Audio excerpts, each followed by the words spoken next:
Bonjour, j'espère que vous allez bien. C'est toujours avec joie et plaisir que je vous retrouve sur ma chaîne Pendi Business, Pendi Fashion. Alors aujourd'hui, je vais vous parler de 4 permis de séjour et de travail assez différents, assez spéciaux aussi. Alors, il s'agit des permis N, F, S et CI.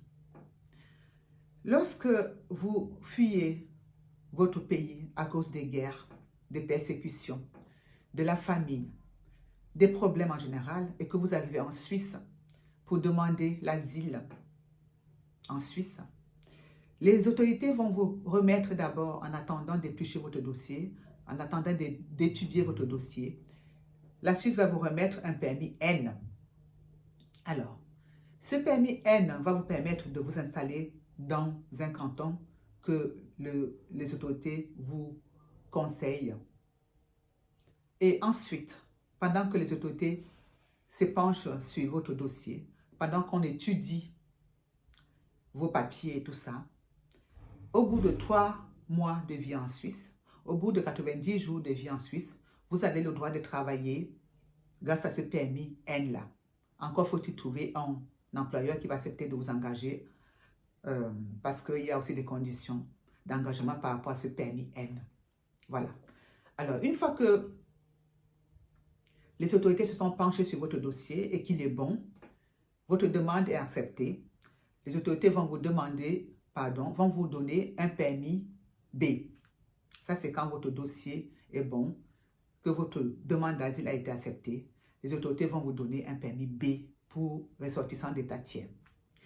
Mais si malheureusement votre dossier ne passe pas, si votre demande d'asile n'est pas acceptée, les autorités vont vous demander de partir, de quitter la Suisse, de rentrer dans votre pays d'origine. Mais il arrive aussi que certaines personnes ne soient pas expulsables.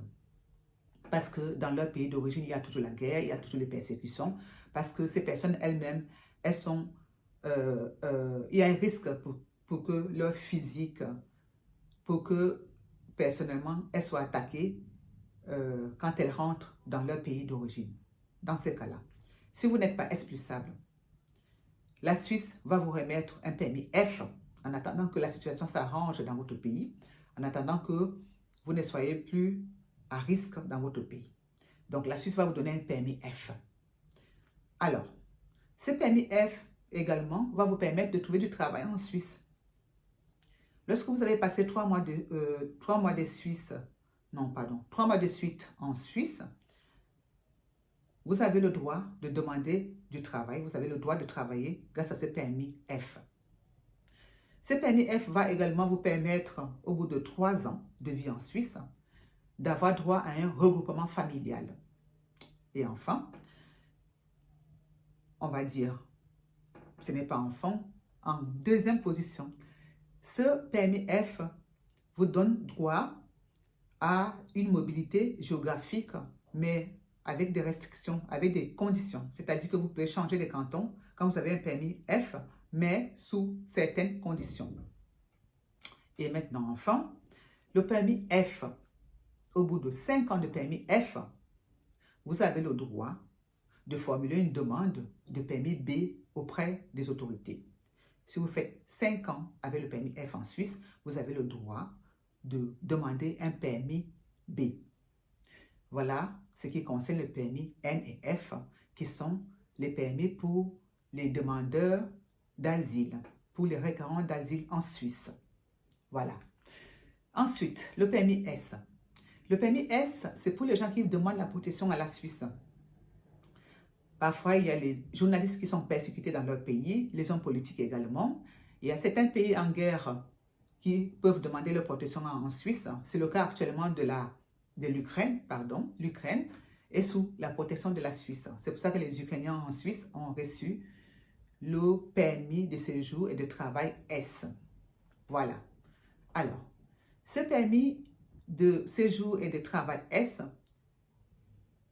avec le statut de protection, vous permet, au bout de 3 mois, après 3 mois de votre arrivée en Suisse, ce permis va vous permettre de travailler également.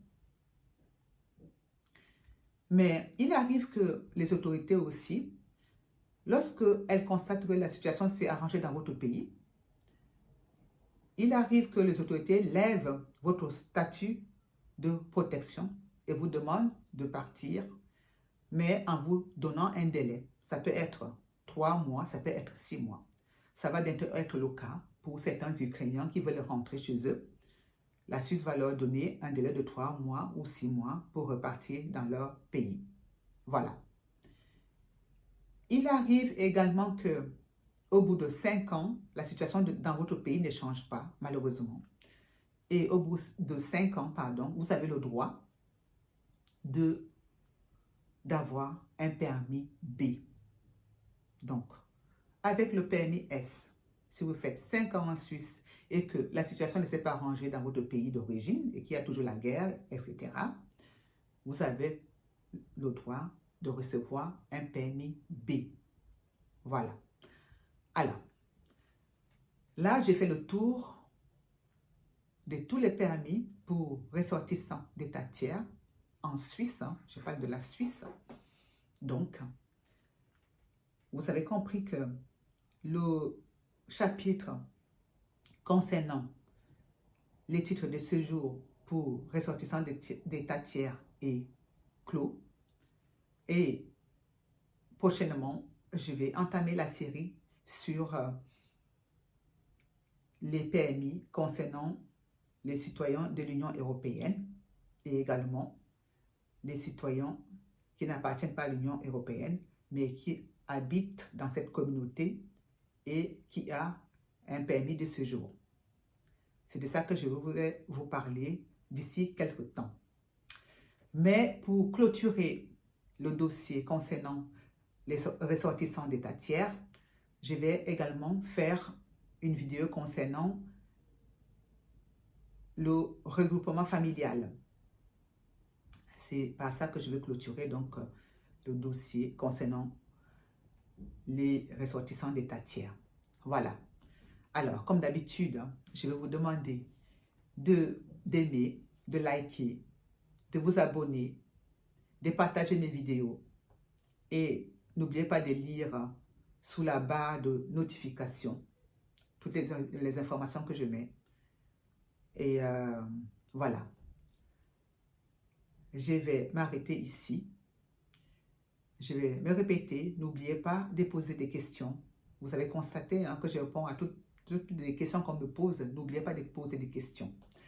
Et en ce qui concerne l'asile, les requérants d'asile, je n'ai pas voulu entrer dans les détails. Je n'ai pas voulu parler des demandes, combien de temps ça prend pour avoir une réponse, patati patata, parce que c'est un dossier assez lourd. Je ne vais pas m'engager ici à le faire. Voilà.